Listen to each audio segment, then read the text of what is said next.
Morin coins in some critical writing the term Cinema Verite, or cinema of truth, which often gets misinterpreted.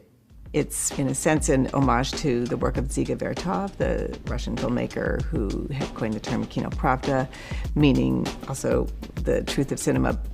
In both cases, they're meaning not that the film is showing us the truth, but the film provokes its own kind of truth, that within the film we see a kind of truth emerging. As Professor Faye Ginsberg discusses, Cinema Verite is a documentary filmmaking technique coined in the 1960s by Jean Rouch, who was a French filmmaker and anthropologist inspired by Dziga Vertov's theory of Kino Pravda. Since the works of Vertov and Rouch, though, the term Cinema Verite has evolved into a widely popular technique known as direct cinema, used today in many documentaries and reality television shows. Since the introduction of this revolutionary tool, though, Cinema Verite has become less effective and truthful. As we explore the pros and cons of Cinema Verite, this conclusion shall be made clearer and clearer.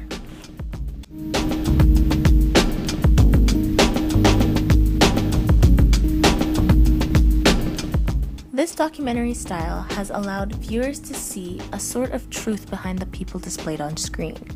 John Ellis highlights in his book Documentary Witness and Self-Revelation that unlike actors who memorize scripts and don't generate everyday conversations and their imperfections, Cinema Verite focuses on the raw footage revealing itself before your very eyes, allowing for a more personal approach where viewers can actually relate or connect with the people and the film itself. Cinema Verite, especially in its modern form, unfortunately though, encourages false perceptions of character due to the presence of the camera, one major con or flaw of this film technique. In the book A New History of Documentary Film, Jack Ellis points out the fact that the filmmaker ultimately shapes and refines the presentation of real life and people through the careful selection and arrangement of clips shot. He focuses on the example of the series An American Family, which aired in 1973, raised questions such as, did the Loud family behave differently than they would have if the camera and mic had not been there, or were they performing for it?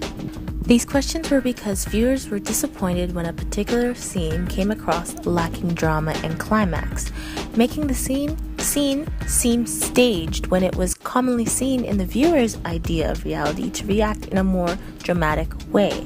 Really though, many modern-day reality shows today stir false perceptions of people's characters.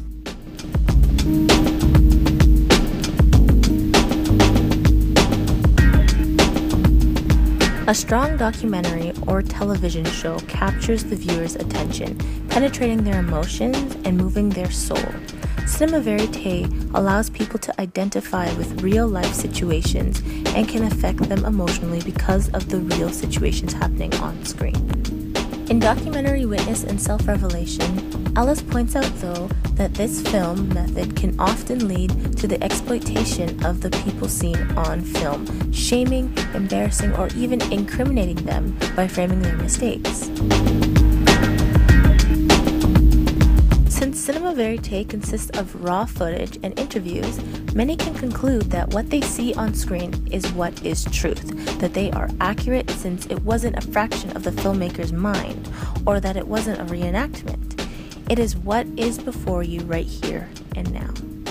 However, the fly-on-the-wall film approach, as Dave Saunders describes it as in the Routledge Film Guidebooks documentary, often comes across as altering or stretching reality or truth, unpleasantly representing anything but a reflection of found reality. Rather, it depicts more of a social experiment, focusing on the gossip, sex, and scandalous lives of those in the frame, anything to attract the shock factor. Therefore, it's a shallow, modified representation of